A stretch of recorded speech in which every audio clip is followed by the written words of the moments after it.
Alhamdulillahilladzi bini'matihi tatimmus shalihat wa birahmatihi tatanazzalul barakat wa bi'alaihi nanju minal baliyat. Allahumma salli wa sallim ala sayyidina Muhammadin as-sadat wa ala alihi wa ashabihi nujumun nayyirat, amma ba'du.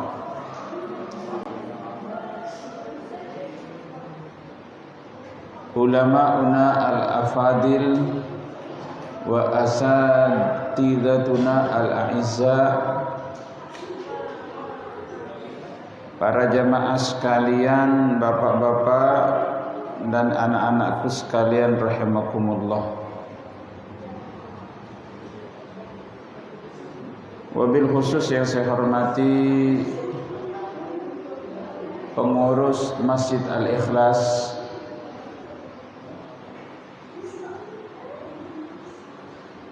alhamdulillah pada malam hari ini kita dipertemukan kembali dalam keadaan sehat walafiat. Mudah-mudahan sehat yang dianugerahkan oleh Allah Subhanahu wa taala kita dapat selalu mensyukurinya, sehingga Allah Subhanahu wa taala akan memberikan nikmat yang lebih besar dan lebih banyak lagi pada berikutnya. Dan mudah-mudahan duduknya kita di rumah Allah ini menyebabkan turunnya keberkahan dan rahmat dari Allah Subhanahu wa taala. Salawat teriring salam kita haturkan keharibaan Rasulullah sallallahu alaihi wasallam. Allahumma salli ala sayyidina Muhammadin wa ala alihi wa ashabihi ajmain, amma ba'du. Para jamaah sekalian rahimakumullah, pada malam hari ini saya akan berbicara tentang kedudukan akhlak di dalam Islam. Makanatul akhlaqi fil Islam. Kedudukan akhlak, kedudukan budi pekerti, kedudukan tata krama itu di dalam Islam.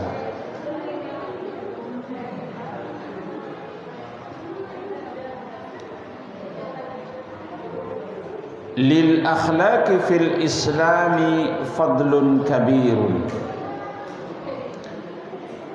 Bagi akhlak di dalam Islam itu mempunyai keutamaan yang sangat besar. Anak-anak, wa makanatun azimatun, dan kedudukan yang sangat agung. Wa hadza yadhharu min wujuhin katsirah. Ini akhlak menjadi kedudukan paling besar, kedudukan agung di dalam Islam itu dikarenakan beberapa sebab. Awalan, yang pertama, bahwa akhlak di dalam Islam itu mempunyai kedudukan yang sangat agung. Ta'lilur risalah bitaqwimil akhlaqi wa isya'ati makarimiha.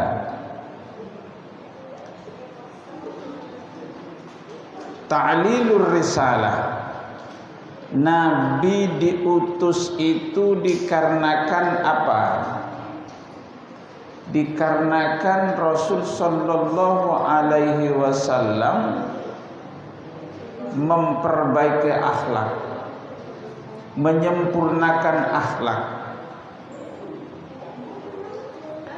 Wa isya'ati makarimiha, dan menyebarkan akhlak yang mulia. Wal amali ala islahi ma afsadathul jahiliyah, dan Rasul sallallahu alaihi wasallam diutus untuk memperbaiki akhlak yang sudah rusak.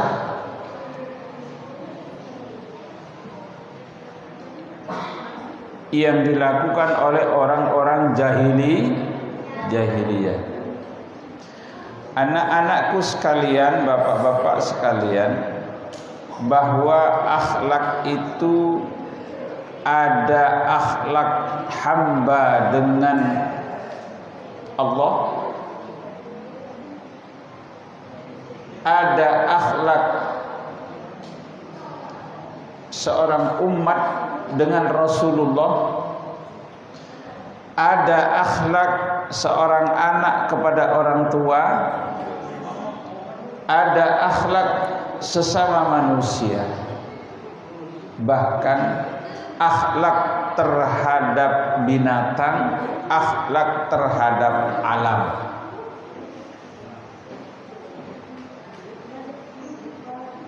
Bagaimana akhlak dengan Allah Subhanahu wa taala? Akhlak dengan Allah Subhanahu wa taala adalah sujud menyembah kepada siapa? Bersyukur kepada siapa? Kepada Allah. Minta perlindungan kepada siapa? Minta rezeki kepada siapa? Minta keselamatan kepada siapa? Kepada Allah. Itu akhlak kepada Allah Subhanahu. Tidak menyembah selain kepada Allah Subhanahu wa taala. Akhlak kepada Rasul sallallahu alaihi wasallam bagaimana? Akhlak kepada Rasulullah mencintai. Mencintai Nabi itu dengan bagaimana? Apakah cukup dengan mengatakan saya cinta kepada Nabi? Tidak. Cinta kepada Nabi ini pertama adalah taat mengikuti syariat yang dibawa oleh Rasul sallallahu alaihi wasallam. Semua perbuatan yang kita lakukan itu ukurannya adalah akhlak Nabi.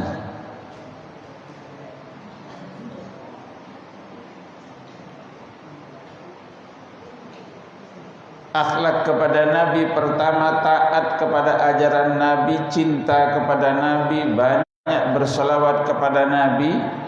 Terima kasih artinya selawat itu terhadap perjuangan Rasul sallallahu alaihi wasallam. Akhlak kepada orang tua, akhlak kepada yang lebih tua, akhlak kepada yang lebih muda, bahkan akhlak kepada alam. Bagaimana memperlakukan alam? Sekarang ini kenapa banyak terjadi musibah? Karena kadang-kadang akhlak kita kepada alam sudah tidak santun lagi. Hutan digunduli. Sekarang Jakarta ini sudah beton semua. Akhlak kepada binatang, bagaimana kita? Kasih sayang enggak dengan binatang itu? Itu adalah akhlak. Lalu kedudukan bahwa alasan akhlak ini adalah sesuatu yang agung, sesuatu yang sangat berharga. Yang pertama, bahwa Nabi diutus ke dunia ini karena untuk liutammima makarimal akhlak, untuk menyempurnakan akhlak dan memperbaiki akhlak yang sudah rusak. Bagaimana Rasul sallallahu alaihi wasallam dikatakan menyempurnakan akhlak? Anak-anakku sekalian, akhlak itu menjadi mulia, akhlak itu menjadi sempurna dengan datangnya Rasul sallallahu alaihi wasallam.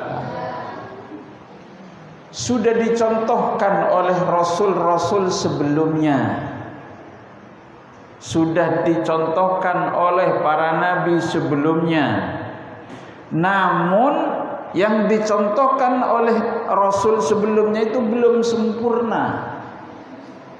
Lalu datang Nabi besar Muhammad sallallahu alaihi wasallam menyempurnakan akhlak ini.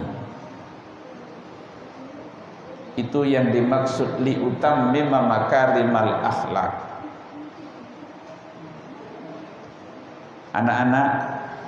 Anak-anakku, saya tanya sekarang, Nabi Nuh itu terkenal dengan apanya? Akhlak Nabi Nuh itu terkenal dengan apanya? Dengan akhlak apa? Nabi Nuh itu dikenal dengan kegigihannya, dikenal dengan kesabarannya. Bayangkan anak-anakku sekalian, Nabi Nuh itu umurnya panjang sampai 950 tahun. Nabi Nuh berdakwah selama 950 tahun, dapat pengikut, umpamanya pengajian dapat jamaah cuman 80 orang. Sabar Kak Tazaki? 950 tahun cuman dapat pengikut 90 orang. 80 orang terkenal kesabarannya.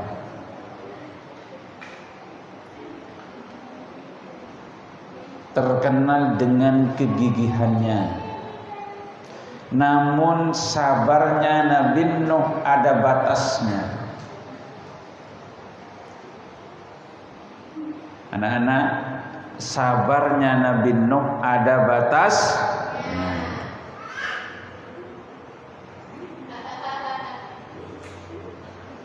Setiap nabi itu, anak-anak, setiap nabi itu mempunyai doa pamungkas. Likulli nabiyyin da'watun mustajabah. Setiap nabi itu mempunyai doa pamungkas yang kalau dipakai itu pasti diijabahi oleh Allah.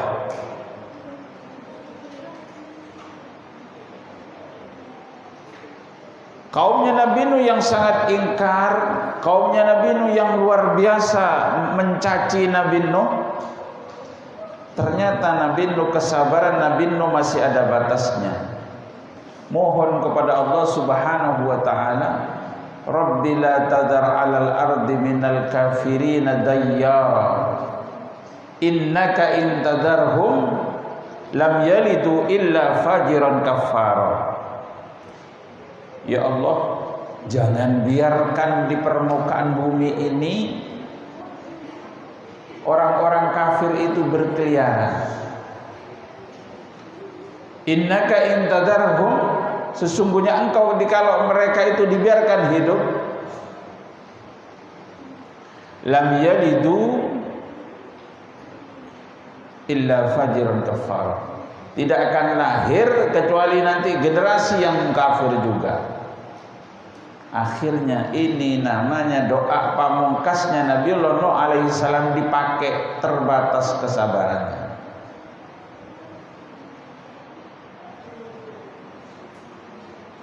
Banjir bandang, semua yang ada di permukaan bumi tenggelam.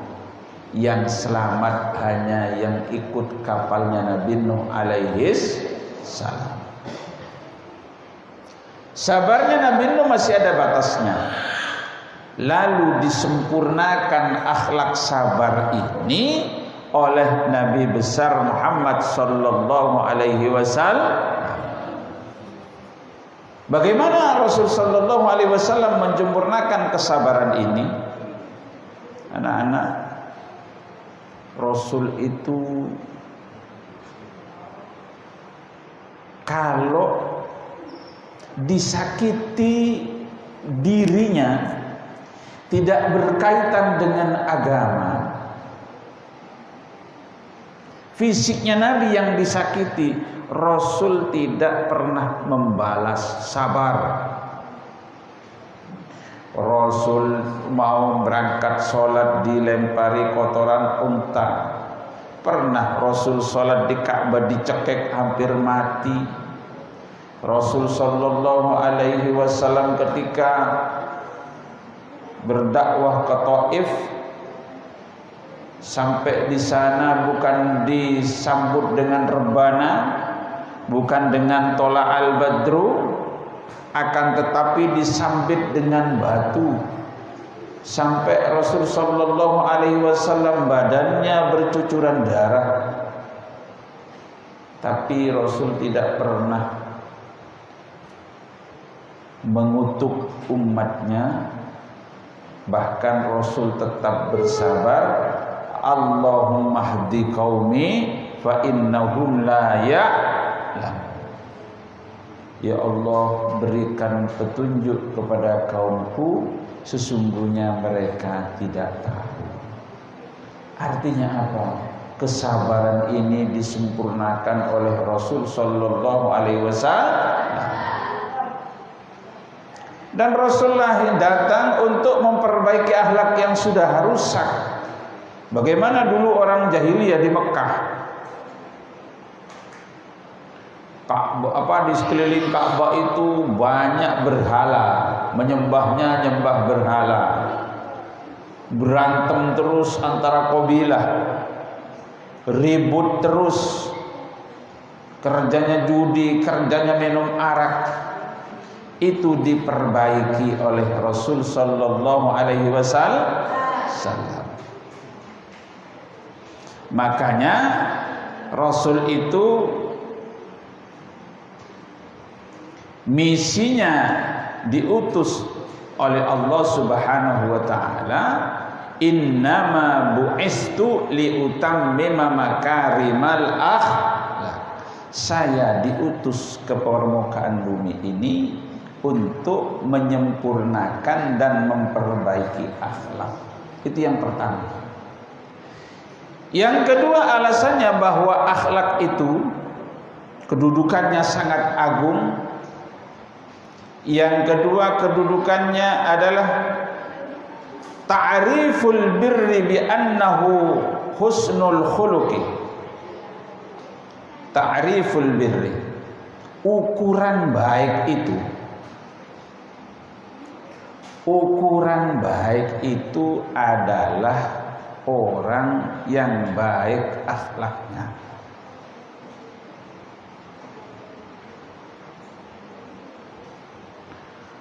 Wa hadza yadullu ala anna husnal khuluqi jami'un likulli aqsamil khairi wa khisalil bir.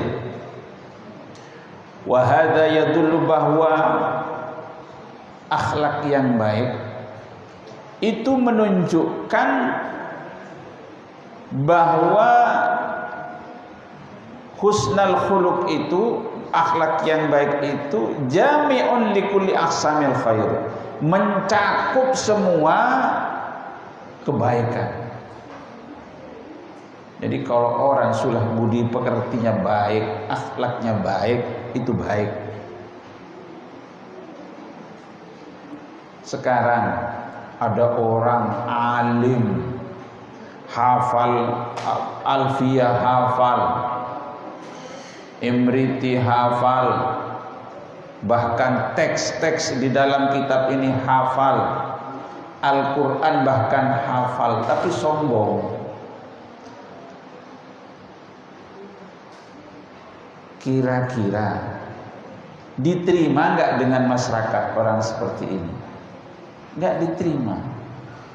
Merasa paling hebat, merasa ilmunya paling benar, merasa tidak ada duanya, orang tuh harus berguru sama dia. Ini walaupun alim setinggi apapun, ini bisa tidak dihargai oleh masyarakat. Tapi ada seorang ustadz, ya hanya kemampuannya baca kitab Fathul Qorib, Al-Quran tidak hafal semua, ilmunya sangat terbatas ilmu, tapi mempunyai budi pekerti yang sangat tinggi, mempunyai akhlak yang baik. Kira-kira yang diterima oleh masyarakat yang mana, Pak? Kira-kira yang diterima oleh masyarakat yang pertama atau yang kedua? Yang kedua, yang akhlaknya baik,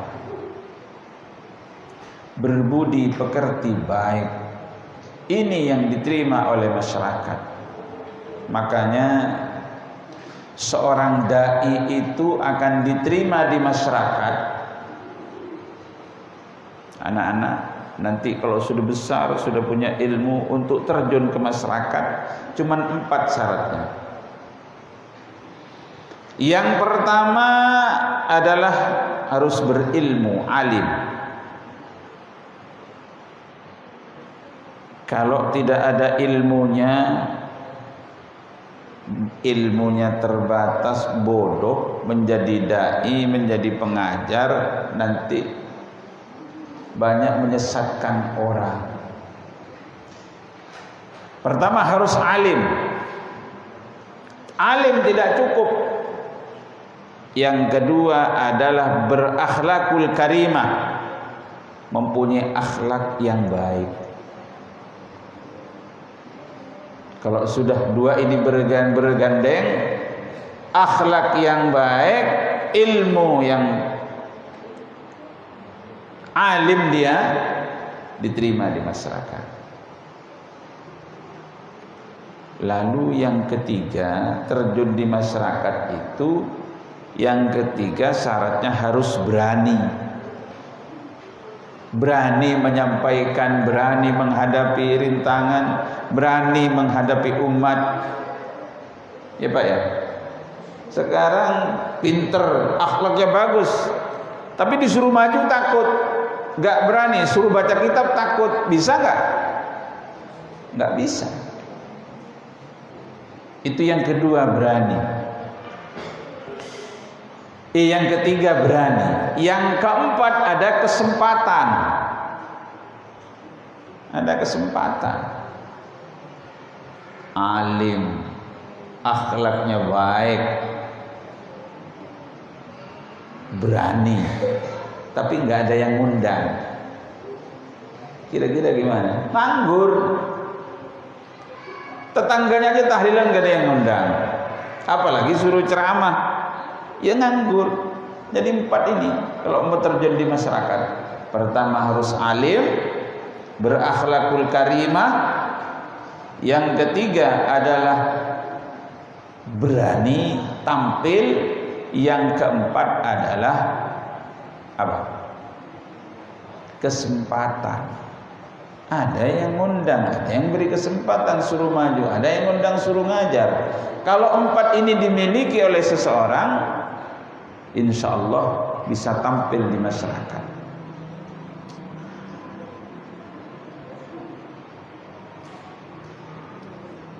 Rasul sallallahu alaihi wasallam bersabda, al-birru husnul khuluqi.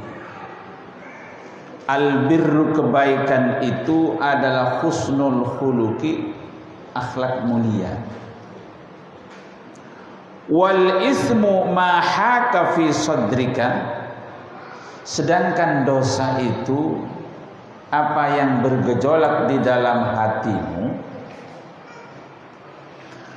Wa karihta ayyattali'a alaihin nas, dan engkau tidak suka kalau akhlak yang tidak baik itu diketahui oleh orang lain. Ya Pak, pasti kita ini mempunyai rahasia pribadi yang kalau diketahui rahasia itu akan menghancurkan nama baik kita. Kita nggak suka diketahui orang.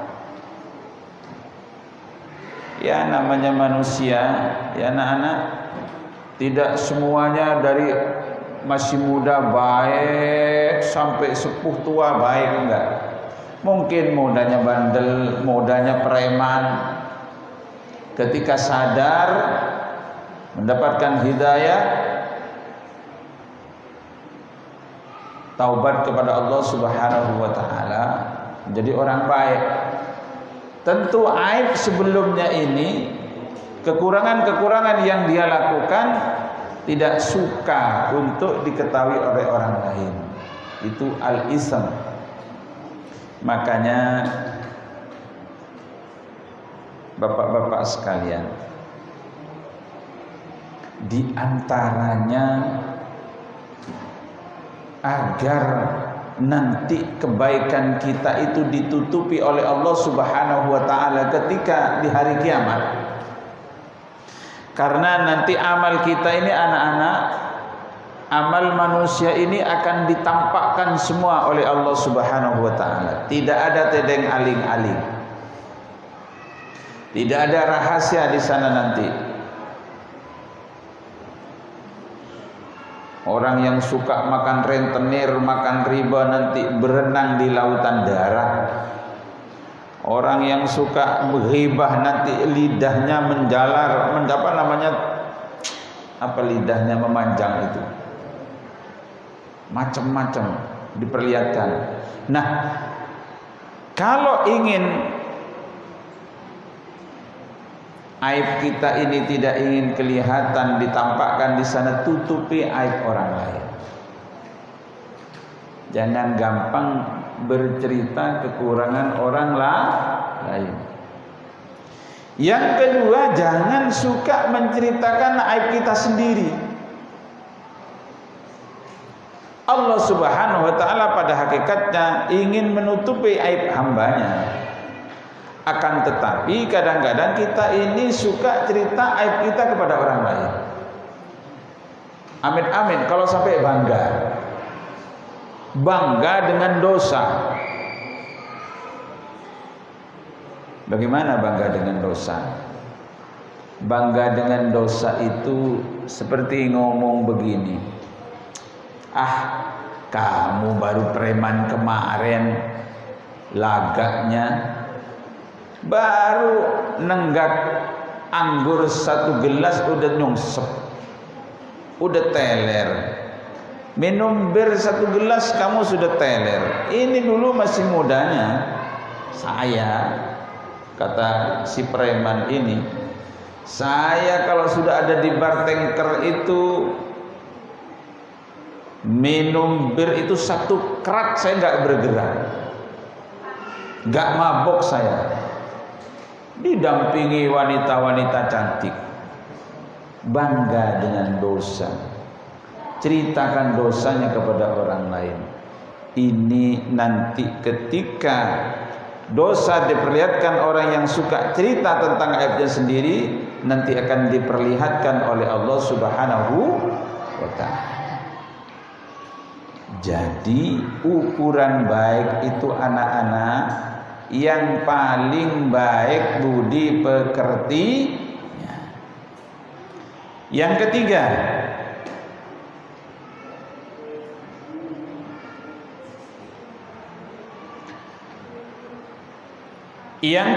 alasan bahwa akhlak itu mempunyai kedudukan yang sangat agung di dalam Islam. Anna husnal khuluqi min aktsari ma yurajjihu kaffatal hasanat wa yuskilu bihi mawazinal a'mal yaumal hisab. Bahwa akhlak mulia itu adalah nanti yang paling memberatkan timbangan ketika nanti ditimbang di ada mizan di akhirat. Jadi ada hisab, perhitungan amal, ada timbangan. Nah, apa amal yang paling berat di timbangan nanti di akhirat itu, di hari kiamat itu? Apakah sholat? Apakah zakat? Apakah haji? Apakah sedekah? Ternyata nanti yang paling memperberat timbangan kebaikan itu adalah akhlakul karim, akhlak yang mulia. Rasul sallallahu alaihi wasallam bersabda, "Ma min syai'in yudha'u fil mizan." Ma min syai'in, tidak ada sesuatu yudha'u yang ditaruh fil mizan, di timbangan nanti, timbangan di yaumil qiyamah, timbangan amal.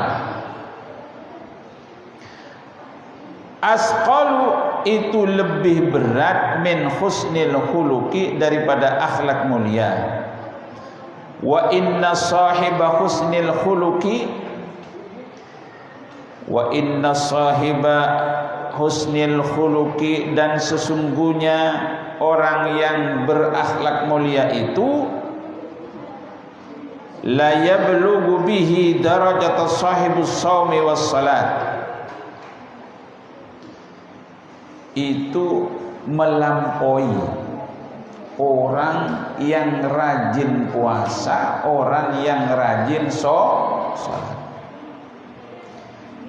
Jadi inilah anak-anakku sekalian, kedudukan akhlak di dalam Islam. Yang saya sampaikan ini pada malam hari ini cuma 3. Nanti selanjutnya dilanjutkan pada pelajaran yang akan datang, bahwa alasan bahwa akhlak itu mempunyai kedudukan yang sangat agung di dalam Islam ada sampai 13. Malam hari ini saya sampaikan 3 saja. Saya ulang lagi bahwa alasan akhlak mulia itu mempunyai kedudukan yang sangat agung dan sangat berharga di dalam Islam. Yang pertama, alasan bahwa Nabi diutus ke dunia ini untuk menyempurnakan akhlak dan memperbaiki akhlak. Itu yang pertama. Yang kedua, bahwa ukuran baik itu adalah husnul khuluq.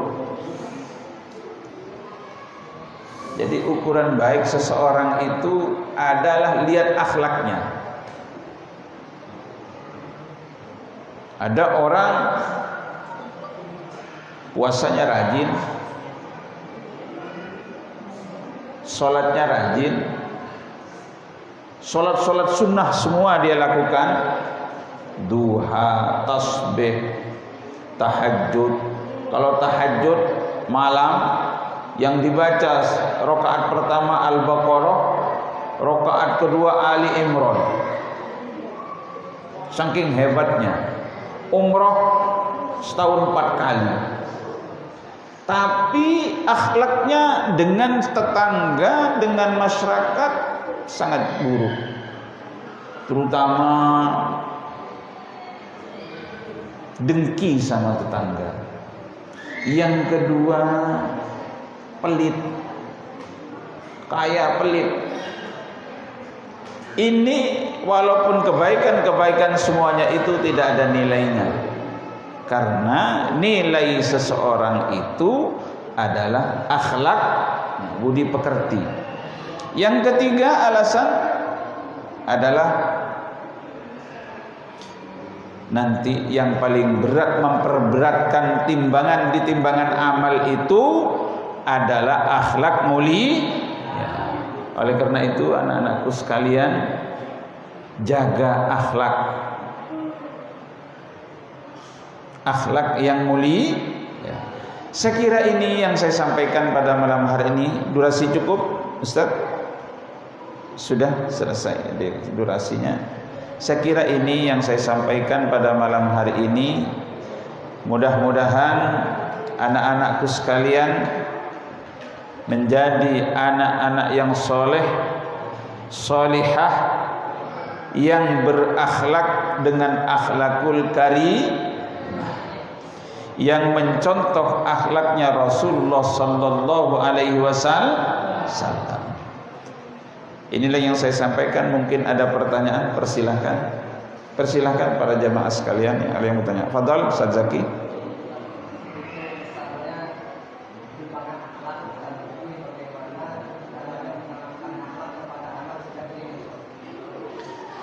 Bagaimana caranya menanamkan akhlak sejak dini? Ingin mempunyai anak yang soleh, mempunyai anak yang berbudi pekerti yang baik. Ustaz Zaki, anak ingin menjadi anak soleh ini kalau dari sejak dini, yang pertama memilih istri yang soleh dan yang solihah. Karena istri ini al-ummu al-madrasatul ula. Ibu itu adalah sekolah yang pertama. Ibu.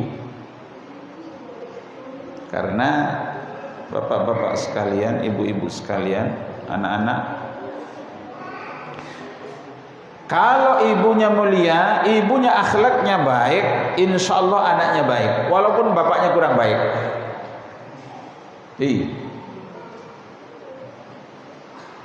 Ada di keluarga di dalam Islam ini, keluarga di dalam Al-Quran yang dicontohkan, ada bapaknya bejat, ibunya bejat. Siapa? Abu Lahab. Ada suaminya bejat, ibunya istrinya solihah.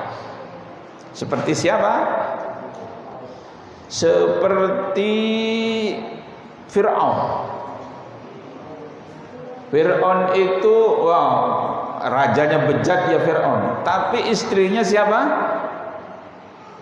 Siapa istrinya Fir'aun? Hah?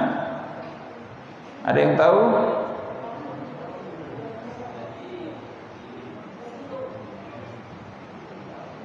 Siapa istrinya Fir'aun?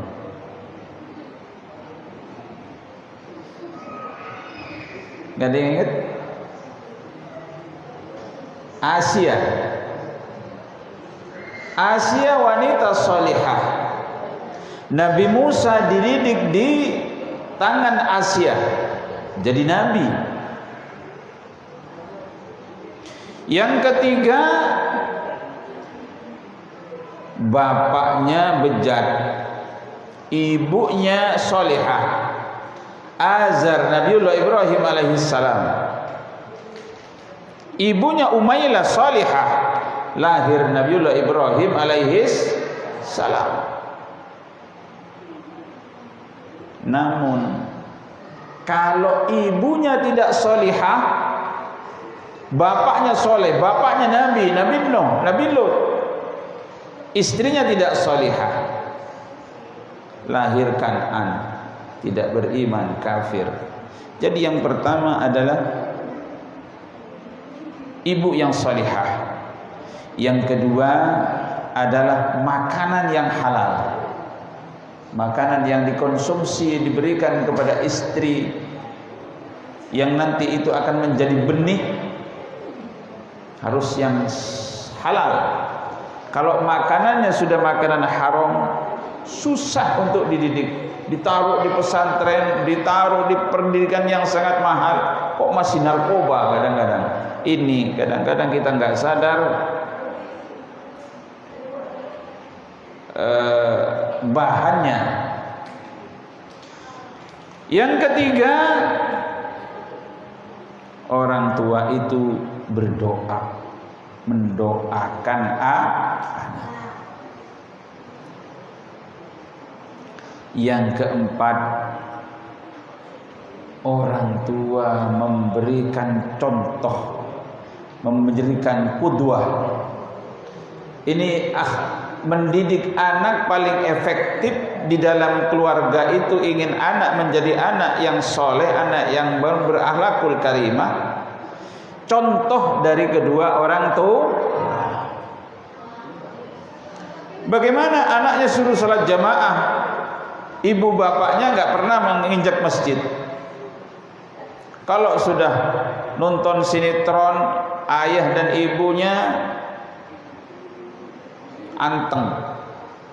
Biar azan berkumandang, anaknya doang suruh udah masjid. Dalam hatinya, loh bapak kok suruh saya ke masjid, bapak kok enak. Adalah contoh jujur, kejujuran. Kadang-kadang kita ini nggak sadar. Seorang tua mendidik anak, ditelepon, dulu masih telepon kabel ya, bilang, suruh terima sama anaknya, bilang bapak nggak ada. Atau pakai HP ini, anaknya ada di depannya, Pak, bapak lagi ada di mana? Oh, saya sudah berangkat, saya sedang ada di Cikampek, padahal di sini. Itu nggak memberikan contoh yang baik kepada anak, akan ditiru. Yang paling efektif itu mendidik anak adalah dengan contoh. Yang kelima adalah memberi pendidikan yang benar, didikan agama. Ya, saya sedih sekarang ini kalau rencana ada sebuah wacana pelajaran agama, materi agama mau dihapuskan di sekolah umum. Agama ini urusan privat, ini menyedihkan. Jadi ajaran agama harus ditanamkan dari sejak dini.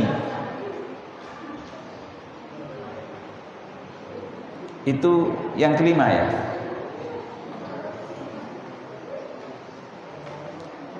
Yang terakhir adalah menjaga anak-anak ini jangan sampai salah pergaulan. Jaga pergaulan anak kita, jangan sampai bergaulan dengan anak yang berandal-berandal. Karena su'ul khuluqi yu'di anak-anakku. Akhlak yang buruk itu,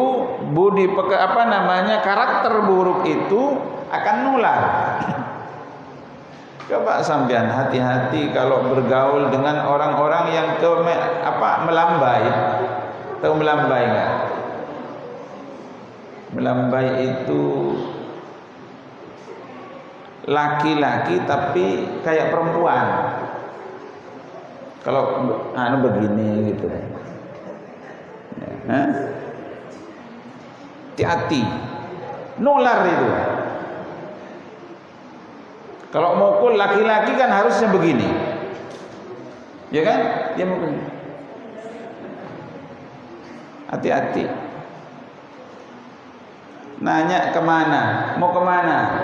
Mau ke Menong. Jadi yang keenam adalah jaga pergaulan. Inilah di antara cara mendidik anak agar menjadi anak yang solihah, mempersiapkan generasi Islami, mempersiapkan generasi yang berakhlak, mempersiapkan generasi yang handal dengan budi pekerti yang baik. Saya kira cukup, Ustaz. Ya. Inilah pelajaran kita pada malam hari ini. Mudah-mudahan ada manfaatnya. Kurang lebihnya mohon maaf. Al-Fatihah. A'udzubillahi minasyaitonirrajim. Bismillahirrahmanirrahim. Alhamdulillahirabbil alamin. Arrahmanirrahim. Maliki yaumiddin. Iyyaka na'budu wa iyyaka nasta'in. Ihdinas siratal mustaqim. Siratal ladzina an'amta 'alaihim ghairil maghdubi 'alaihim waladdallin. Allahumma salli ala Sayyidina Muhammad wa ala ali Sayyidina Muhammad. Allahumma ij'al jam'ana hadza jam'an marhuma wa tafruqana min ba'di tafruqan ma'suma wa la taj'alna syaqiyyan wa la mahruma. Allahumma innaka ta'lamu anna hadhil quluba qad ijtama'at ala mahabbatik wal taqat ala ta'atik wa tawahhadat ala nusrati syari'atik wa wathiqillahumma rabitataha wa adimuddaha wa ahdiha subulaha mulaha binuril iman wa jamil tawakkul alaik. Rabbana atina fid dunya hasanah wa fil akhirati hasanah wa qina adzabannar. Subhana rabbika rabbil izzati amma yasifun wa salamun alal mursalin walhamdulillahi rabbil